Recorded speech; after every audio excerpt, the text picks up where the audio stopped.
So very good morning student, hope आप सभी बहुत अच्छे होंगे। एंशिएंट हिस्ट्री में दो बड़ा इंपॉर्टेंट टॉपिक होता है जो एग्जामिनर अक्सर सवाल बनाता है, हर एग्जाम में आपको देखने को मिलेगा, एक बुद्धिज़्म एक जैनिज़्म। तो बौद्ध धर्म और जैन धर्म ये बड़ा इंपॉर्टेंट होता है। तो बौद्ध धर्म से ही उसका एक पार्ट आज हम लोग पढ़ेंगे और वहाँ से भी अक्सर आपको सवाल देखने को मिलता है। तो एक छोटा सा वीडियो रहेगा, है ना, इसको आप समझ लेना और ये बहुत इंपॉर्टेंट है।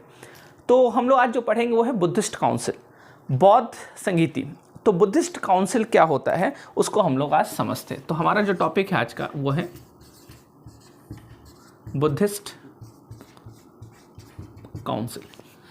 पहला फैक्ट आप ये याद रखिएगा कि बौद्ध धर्म में 4 काउंसिल हुआ था। अब ये काउंसिल क्या था, अभी हम लोग एक एक करके सारा पे बात करेंगे। पहला चीज़ आप समझिएगा कि बौद्ध धर्म में कितना काउंसिल हुआ था, तो 4 काउंसिल हुआ था और चारों के बारे में जितना इंपॉर्टेंट फैक्ट्स है वो सारा आपको याद होना चाहिए। तो एक तो फैक्ट ये है, एक क्वेश्चन तो यही पूछता है कि बौद्ध धर्म में कितना काउंसिल हुआ था, तो आप बता देना कितना काउंसिल हुआ था। 4। प्राचीन काल में जब पूछेगा एंशिएंट इंडिया में, एंशिएंट हिस्ट्री में बौद्ध धर्म में कितना काउंसिल, तो 4 काउंसिल हुआ था। तो एक एक करके हम लोग चारों काउंसिल का बात करते हैं। तो आज हम लोग पहला काउंसिल पहले हम लोग स्टार्ट करते देखते हैं आज हम लोग कितना काउंसिल पढ़ पाएंगे। तो first Buddhist council, first Buddhist council, है ना, ये क्या है अब समझिएगा। काउंसिल क्या होता है, तो संगीति क्या होता है कि देखो हुआ क्या था, जिस साल महात्मा बुद्ध की मृत्यु हुई थी और उसी साल जितने महात्मा बुद्ध के शिष्य लोग थे उन लोगों का मानना था कि बुद्ध ने जो शिक्षा दिया है, क्योंकि महात्मा बुद्ध क्या किए थे, जो शिक्षा दिए थे वो मौखिक शिक्षा दिए थे, तो उनका शिष्य का मानना था कि बुद्ध ने जो शिक्षा दिया वो मौखिक शिक्षा है, तो आगे का जनरेशन धीरे धीरे क्या होगा, भूल जाएगा।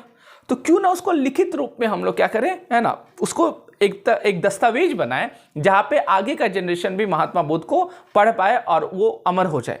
और देखो आज हम लोग बुद्धिज्म पढ़ रहे, क्यों, उन्हीं का शिष्य लोगों का क्या था, देन था। जैसे आप वेस्ट में पढ़िएगा, सोक्रेट्स बहुत बड़े फिलोसफर थे, सुकरात, लेकिन सुकरात का जो जितना शिक्षा था क्या था, मौखिक था। तो आगे चलकर उनके शिष्य प्लेटो ने क्या किया, सुकरात के बारे में बहुत कुछ लिखा।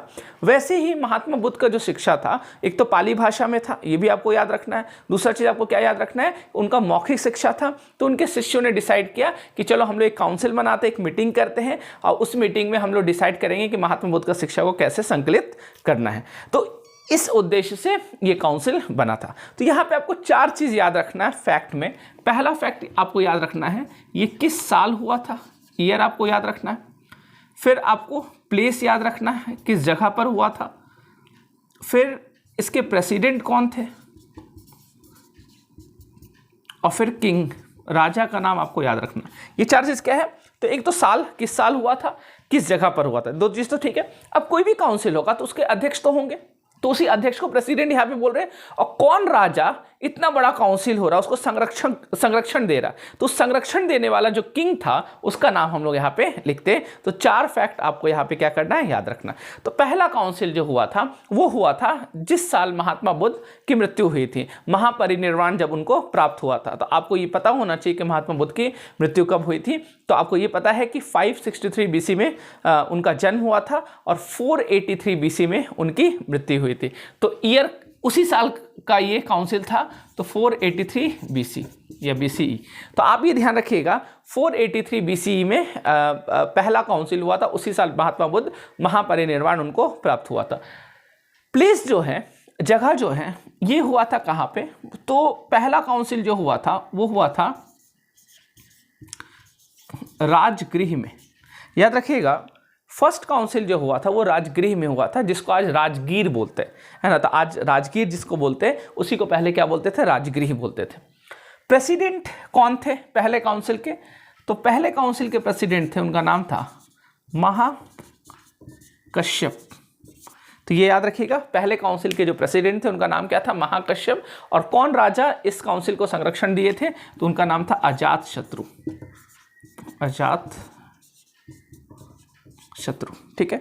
तो पहला बुद्धिस्ट काउंसिल में ये फैक्ट आपको याद रखना है। ऐसे करके चारों काउंसिल में ये 4 फैक्ट तो आपको याद रखना ही रखना, एग्जाम में यहाँ से सवाल आता है। तो यहाँ तक क्लियर है। तो year, place, president and king.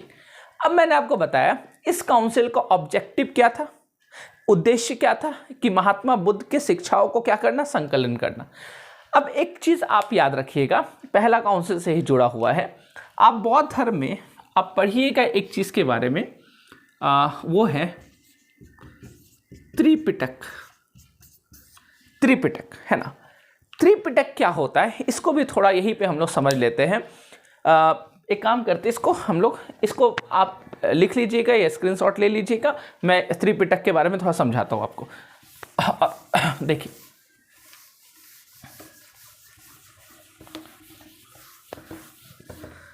आप समझिएगा त्रिपिटक क्या है। तो पहला चीज तो आप ये समझना कि ये जो पिटक है ना, पिटक वर्ड जो आता है, पिटक का मतलब क्या होता है, तो पिटक का मतलब होता है टोकरी मतलब बास्केट। पिटक का मतलब क्या होता है, टोकरी या बास्केट है ना, जो बैग होता है टोकरी होता है। और त्रि मतलब तीन, तो तीन पिटक मतलब तीन बास्केट का यहां पे बात किया जा रहा है। तीन बास्केट क्या है समझना, देखो जो त्रिपिटक है इसमें तीन बास्केट है, समझना, तीन टोकरी है। अब समझना यहां पे होता क्या है, महात्मा बुद्ध का शिक्षा को इकट्ठा किया गया उनके शिष्यों के द्वारा, और वहां पे क्या किया है, ताड़ के पत्ते पर लिखा गया। उस समय कागज तो था नहीं, तो ताड़ के पत्ते पर लिखा गया और उसको एक टोकरी में क्या कर दिया गया, जमा कर दिया गया। तो ये एक पिटक हो गया। दूसरा पिटक महात्मा बुद्ध का है ना, जो मठ था, बुद्ध ने बताया था कि बौद्ध मठ के बारे में, जो संघ होता था उसका जो नियम कानून क्या होगा, उसका विधि विधान क्या होगा, उसके मठ का क्या क्या रूल एंड रेगुलेशन होगा, उसके लिए एक टोकरी बनाया गया, उसको एक पिटक मान लिया गया। महात्मा बुद्ध का जो दर्शन था, फिलॉसफी था, उस पे एक है ना टोकरी बनाया गया, उस पे वहां पे लिख के जमा किया गया, इसको एक पिटक मान लिया गया। तो तीन टोकरी बनाया गया जिसको हम लोग बोलते हैं त्रिपिटक। अब ये तीन टोकरी क्या है समझना, पहला जो है इसको हम लोग बोलते हैं सुत्त पिटक, इसको हम लोग बोलते हैं सुत्त पिटक। दूसरा पिटक जो है इसको हम लोग बोलते हैं विनय पिटक। तीसरा पिटक जो है इसको हम लोग बोलते हैं अभिधम पिटक। आप ये ध्यान रखिएगा, तीन पिटक है, सुत्त पिटक, विनय पिटक, अभिधम पिटक। इसी तीनों को संकलित रूप से इकट्ठा हम लोग बोलते हैं त्रिपिटक। ये तो समझ में आ गया आपको। तो पिटक का अर्थ आपको समझ में आया, टोकरी होता है, और पिटक कितना पिटक है, तो तीन पिटक है। एग्जाम में बहुत पूछता है ऐसा क्वेश्चन। अब समझना, पहला दो पिटक जो मैंने लिखा है ये फर्स्ट बुद्धिस्ट काउंसिल में इसका रचना हुआ, इसलिए एग्जाम में पूछेगा कि पहला दो पिटक का रचना किस बुद्धिस्ट काउंसिल में हुआ था, तो आप बता देना फर्स्ट बुद्धिस्ट काउंसिल में हुआ था, सुत्त पिटक एंड विनय पिटक का। जबकि अभिधम पिटक जो है इसका रचना बहुत बाद में हुआ था, और इसका रचना जो हुआ था वो हुआ था थर्ड बुद्धिस्ट काउंसिल के टाइम में। तो ये फैक्ट आप दिमाग में रखना। इसका स्थापना कब हुआ था, मतलब इसका रचना कब हुआ था, तो इसका रचना हो रहा है फर्स्ट बुद्धिस्ट काउंसिल, और अभिधम पिटक का रचना हो रहा है थर्ड बुद्धिस्ट काउंसिल। क्लियर है चीज है ना। लेकिन आगे चलकर जब अभिधम पिटक का भी रचना हो गया तो तीनों को मिलाकर त्रिपिटक का कॉन्सेप्ट आया, त्रिपिटक बोला जाने लगा। इसलिए मैं फर्स्ट बुद्धिस्ट काउंसिल में आपको तीनों बता दे रहा हूं, लेकिन ध्यान रखिएगा फर्स्ट बुद्धिस्ट काउंसिल का सिर्फ ये दो पिटक है। अब समझना, सुत्त पिटक जो है इसका रचना किसने किया था, इसका रचना महात्मा बुद्ध के सबसे प्रिय शिष्य थे, उसका नाम था आनंद। और महात्मा बुद्ध का जो सबसे प्रिय शिष्य आनंद था उसने क्या किया था, सुत्त पिटक का रचना किया था, पहला फैक्ट। दूसरा चीज कि विनय पिटक जो है इसका रचना महात्मा बुद्ध के एक और शिष्य थे, उनका नाम था उपाली, और उपाली ने इसका क्या किया था, रचना किया था। ये आप याद रखिएगा। इसके अलावा जो अभिधम पिटक है इसका रचना मोगली पुत्र तिष्य ने किया था। इसका रचना किसने किया था, मोगली पुत्र तिष्य। ठीक है, ये मोगली जंगल वाला नहीं है ना, जंगल आपने सुना होगा मोगली वाला, तो वो मोगली नहीं है। ठीक है, तो मोगली पुत्र तिष्य।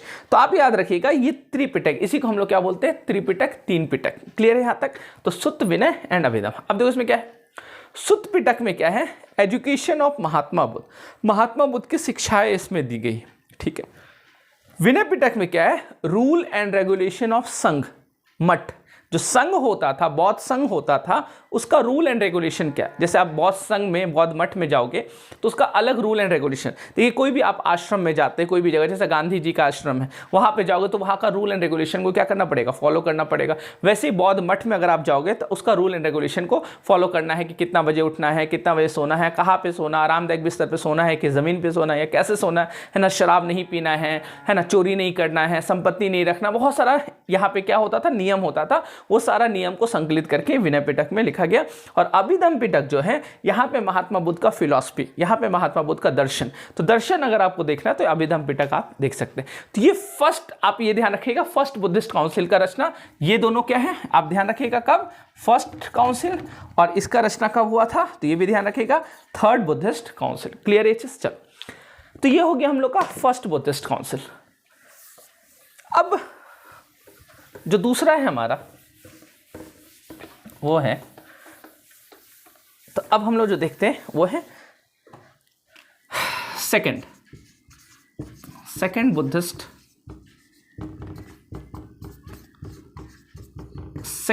काउंसिल। ये सेकंड बुद्धिस्ट काउंसिल जो हुआ था, इसमें भी उसी तरह हम लोग क्या करेंगे, याद करेंगे क्या क्या चीज़, तो इसमें भी हम लोग देखेंगे ये किस साल हुआ था, किस जगह पर हुआ था, यहाँ पे प्रेसिडेंट कौन थे, और यहाँ पे किंग कौन थे। तो ध्यान रखना ये 100 साल बाद हुआ था। तो आप मुझे बता किस ईयर में होगा, 483 में वो हुआ था, तो ये किस ईयर में होगा, तो ये हुआ था 383 BC। किस जगह पर हुआ था, तो ये हुआ था वैशाली। तो याद रखिए ये भी वैशाली, तो बिहार में, देखो राजगिरी में बिहार में हुआ, ये भी कहा हुआ बिहार में हुआ, वैशाली में। प्रेसिडेंट कौन थे, तो इनका नाम था सर्वकामी। तो प्रेसिडेंट कौन थे, सर्वकामी। और यहाँ के जो राजा थे इस टाइम में, मतलब जो संरक्षण दिए थे, उनका नाम था कालाशोक। तो कालाशोक आप पढ़िएगा, मगध है ना, जब आप मगध के बारे में पढ़िएगा तो उसमें एक डायनेस्टी पढ़िएगा, हरियंग डायनेस्टी। हरियंग डायनेस्टी के बाद शिशुनाग डायनेस्टी आता है, और शिशुनाग डायनेस्टी में ही शिशुनाग के राजा के बाद कालाशोक एक राजा आता है। तो ये शिशुनाग डायनेस्टी का राजा था, मतलब मगध से ये बिलोंग करता था। तो कालाशोक कहाँ का राजा था, शिशुनाग वंश का राजा था। कहाँ से बिलोंग करता था, तो मगध से, है ना। तो चलो, तो ये आप ध्यान रखिएगा, सेकंड बुद्धिस्ट काउंसिल। अब देखो सेकंड बुद्धिस्ट काउंसिल का उद्देश्य क्या था। तो सेकंड बुद्धिस्ट काउंसिल का उद्देश्य था कि देखो 100 साल होते होते बहुत सारे विचारों में दो गुट बनना शुरू हो गया था। और समझिएगा, दो गुट जो बनना शुरू हो गया था, तो धीरे धीरे क्या हो रहा था, बहुत विवाद बढ़ना शुरू हो गया था। बौद्ध भिक्षु लोग जो थे, वो लोग आपस में ही क्या कर रहे थे, विचार को लेकर के आपस में लड़ रहे थे। उसका समाधान करने के लिए सेकंड बुद्धिस्ट काउंसिल किया गया। लेकिन याद रखिएगा स्टूडेंट, इसका समाधान नहीं हो पाया, और बौद्ध धर्म यहाँ पे दो भागों में बंट जाता है।